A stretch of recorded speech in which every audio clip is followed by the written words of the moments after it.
My sister, Lydia, made sure everyone at her wedding knew I was the pathetic single one.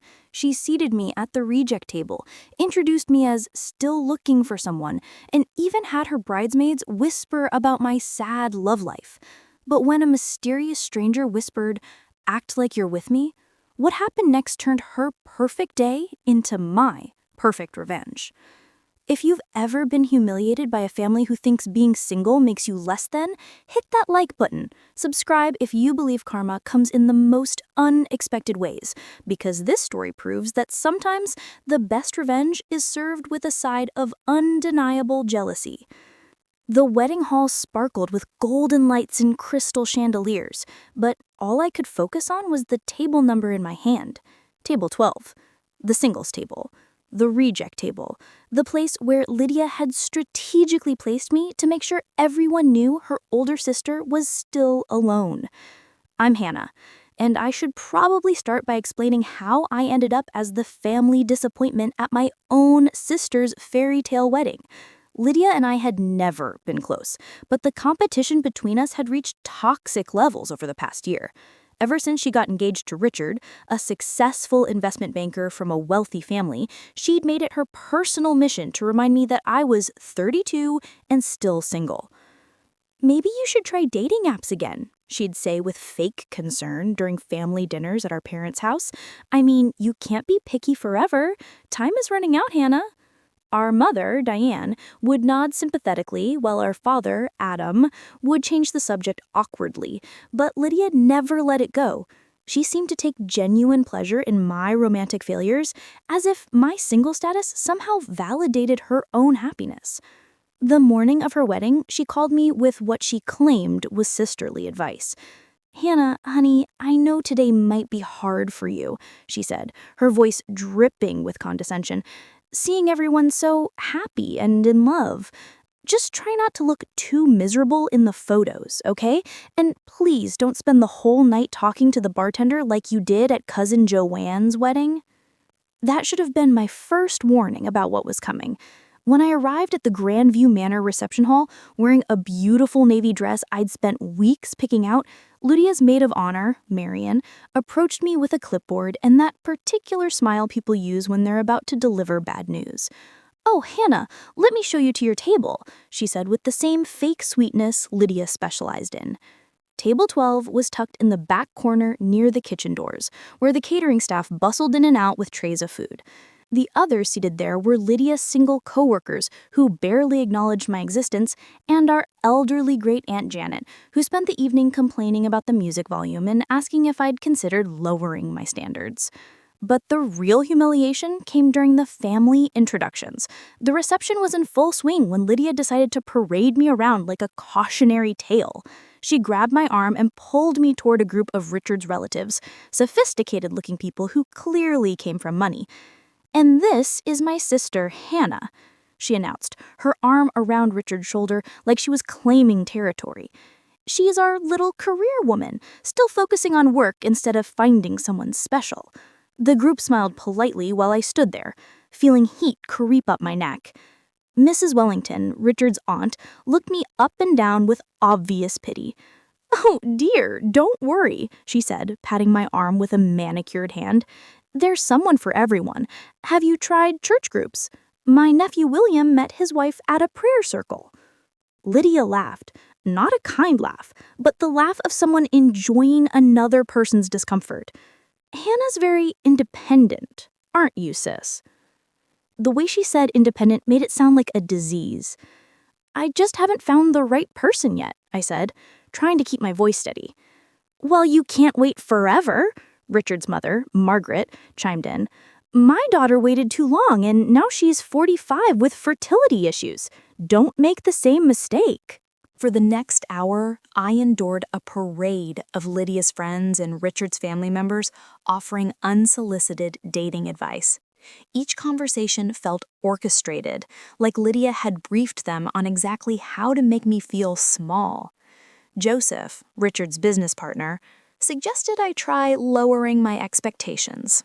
Christopher, a family friend, shared the story of his spinster aunt who finally found love at 50 with a widower who had 6 children. Even the photographer seemed to be in on it. When it came time for family photos, he kept asking if I had a +1 and looked genuinely confused when I said no. The breaking point came during the bouquet toss. "All the single ladies to the dance floor," the DJ announced with enthusiasm that felt like mockery. I tried to hide behind a marble pillar, but Marion spotted me and grabbed my arm. "Come on, Hannah, this could be your lucky day." I found myself pushed into a circle of 20-something women who giggled and squealed as Lydia prepared to throw her bouquet. These were Richard's younger cousins, fresh out of college with their whole lives ahead of them. Standing among them, I felt anxious and desperate. Lydia looked directly at me, smirked, and deliberately threw the bouquet in the opposite direction. A 24-year-old named Chloe caught it while the crowd cheered.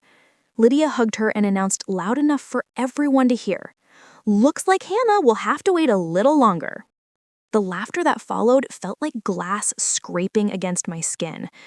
I saw people looking at me with that mixture of pity and relief that comes from witnessing someone else's humiliation.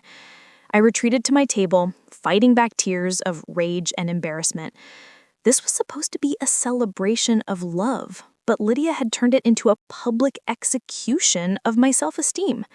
That's when I seriously considered leaving, just disappearing before anyone noticed I'd gone, before I gave Lydia the satisfaction of seeing me cry. I was gathering my purse when a deep voice spoke quietly behind me. "Act like you're with me." I turned around, startled, to see a man in an impeccably tailored charcoal suit. He was tall, probably 6'2", with dark hair and the kind of confident presence that made people notice him across a room. His eyes were kind but determined, and there was something magnetic about the way he carried himself. "Excuse me," I whispered back. "Your sister just spent 10 minutes telling my business associate about how worried she is about you being alone," he said, sliding into the chair next to me with fluid grace. "I'm guessing you didn't ask her to share your personal life with strangers." He was right. I could see Lydia across the room, gesturing in my direction while talking to a group of Richard's colleagues, probably explaining how sad it was that I couldn't find anyone to love me. "You don't mind, do you?" he asked, though his tone suggested he was already committed to whatever plan he had in mind. I shook my head, too surprised to speak. For the first time all evening, I didn't feel invisible. "I'm William," he said, extending his hand with a warm smile. "Richard's cousin from Boston, and you're Hannah, the sister who apparently needs saving from eternal spinsterhood." Despite everything, I laughed. "That's me, the family charity case." "Well, not anymore," he said with a smile that was both reassuring and slightly mischievous. William draped his arm casually along the back of my chair and leaned in to speak to me like we'd known each other for years. Almost immediately, I noticed heads turning in our direction. Lydia, mid-conversation with the wedding planner, did a double take when she saw us. Her smile faltered for just a moment before she excused herself and started walking toward our table, her train trailing behind her like a weapon. "Hannah," she called out, her voice an octave higher than usual. "I didn't know you knew William." "Old friends," William said smoothly, his hand touching mine on the table. "We lost touch for a while, but you know how these things go." Lydia's eyes narrowed slightly, her perfect wedding composure cracking just enough to show her confusion. "Really? Hannah never mentioned you." "I try to keep my private life private," I said, finally finding my voice and some of my confidence. "You know how I am about work-life balance." The irony wasn't lost on me. Lydia had spent the entire evening broadcasting my lack of a love life, and now she was fishing for details about a relationship that didn't exist. "How wonderful," Lydia said, though her tone suggested it was anything but. "How long have you two been reconnecting?" "Long enough," William said with a smile that gave away nothing and everything. As Lydia walked away, clearly frustrated by the lack of information, William turned to me with a conspiratorial whisper. "She looks like she just bit into a lemon," he said. I couldn't help but smile. She's not used to not knowing everything about my life or having me upstage her in any way. Good, he said. Let's keep her guessing. For the next hour, William played the part perfectly. He brought me drinks from the bar, laughed at my jokes, and touched my hand just enough to make our connection believable. But more than that, he actually listened when I talked. He asked about my work in marketing, my love of hiking, and my recent trip to Ireland. "You're not what I expected," he said during a quiet moment between songs. "What did you expect?" "Based on your sister's description, someone desperate and pathetic," he said bluntly. "Instead, I'm sitting with someone intelligent, funny, and honestly, I can't figure out why you're single." "Because I have standards," I said without thinking. He laughed, a genuine warm sound that made something inside my chest loosen. "Good for you." By this point, Lydia was openly staring at our table. I could see her whispering to Marion, who kept glancing over at us with obvious curiosity. Richard's family members, who had pitied me earlier, were now looking at William with interest and approval, clearly recognizing his social status and wondering how I'd managed to land someone so obviously successful. The revenge was already sweeter than I'd imagined. But William wasn't done. When the band started playing slow songs, he stood up and extended his hand with a confident smile. "Dance with me," he said. It wasn't a question. On the dance floor, with his hand on my waist and mine on his shoulder, I felt the eyes of every guest who had offered me unsolicited dating advice. But instead of feeling exposed, I felt protected. William moved with the kind of natural rhythm that suggested he'd grown up taking dancing lessons, and being in his arms felt surprisingly natural. "Your sister is watching," William murmured as we swayed to the music. "I know," I said. "She looks like she's going to explode." Mission accomplished. I looked up at him, this stranger who had given me back my dignity with a simple gesture. Almost. That's when Lydia made her move. "Mind if I cut in?" she said, appearing beside us with Richard in tow. Her wedding smile was stretched tight across her face, and I could see the calculation behind her eyes. "Actually, yes," William said, politely but firmly. "We're having a moment." Lydia's face went through several expressions before settling on forced brightness. "Of course, I just wanted to say how happy I am that Hannah finally found someone. We were all so worried about her." "Were you?" William asked, his tone neutral, but his eyes sharp. "Because from what I've observed tonight, it seems like you've been more interested in broadcasting her love life than supporting her." The directness of his statement left Lydia speechless for a moment.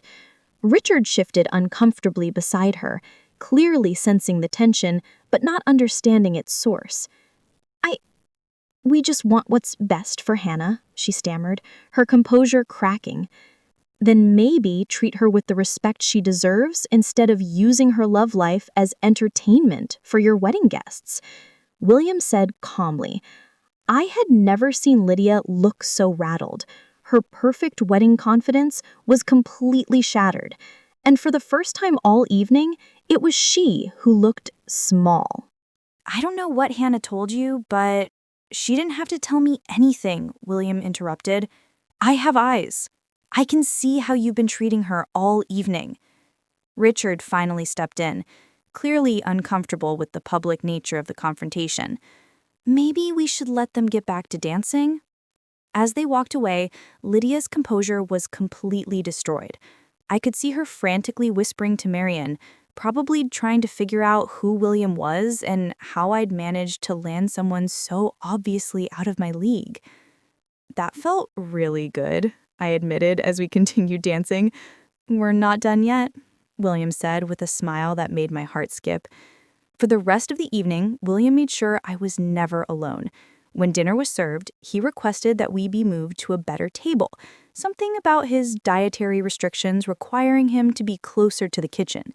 The staff, clearly knowing who Richard's family was, accommodated us immediately. Our new table was front and center, where everyone could see us laughing and talking like a real couple. Lydia's friends, who had ignored me earlier, suddenly wanted to chat and meet William. Richard's relatives, who had pitied me, now treated me with newfound respect and curiosity about my mysterious boyfriend. Mrs. Wellington, who had suggested church groups earlier, now wanted to know all about William's family background. When she learned he was a successful tech entrepreneur with an MBA from Harvard, her attitude toward me changed completely. "Hannah, you dark horse," she said with genuine admiration. "You never mentioned you were seeing someone so accomplished." But the final act of revenge came during the garter toss.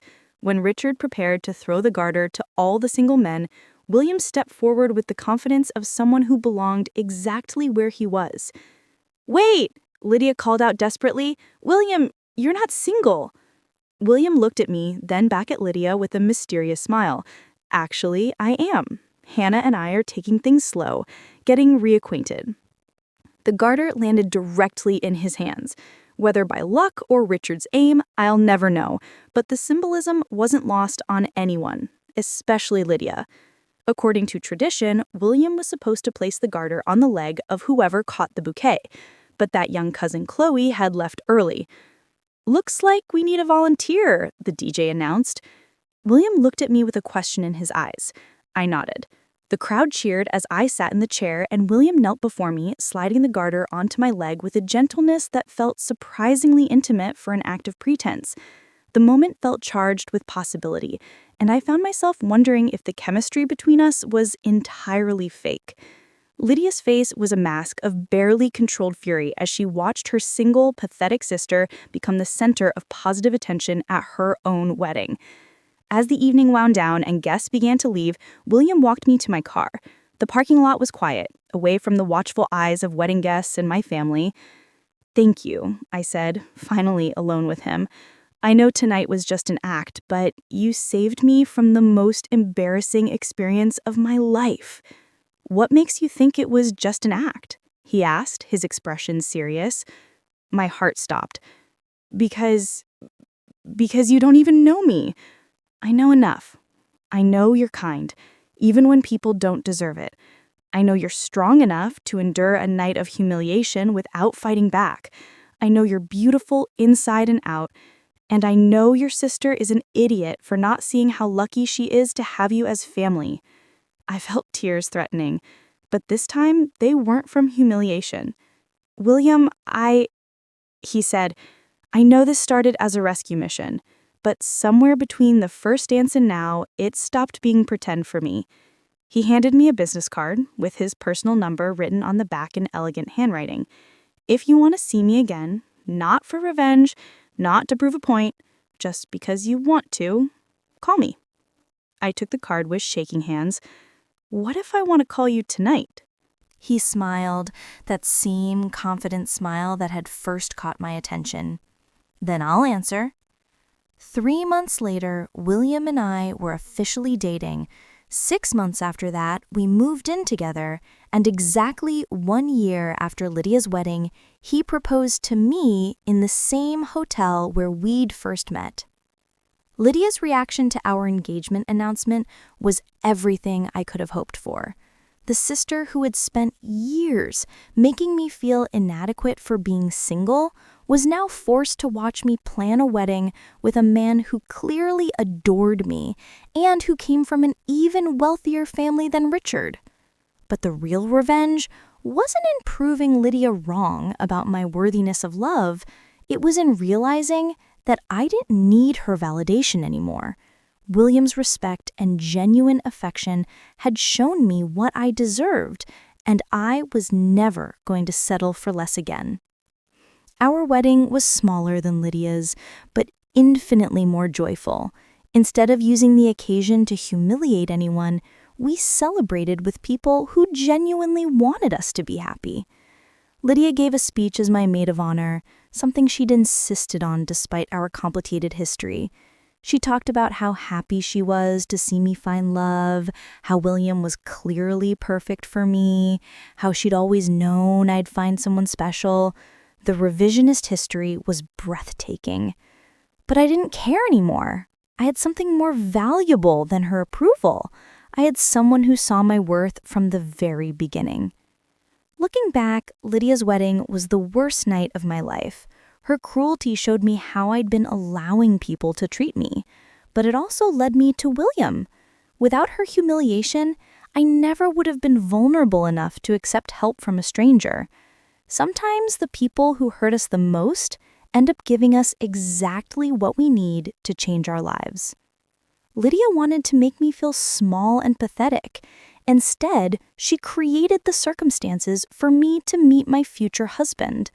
The irony is perfect. In trying to prove I was unlovable, she delivered me directly to the love of my life.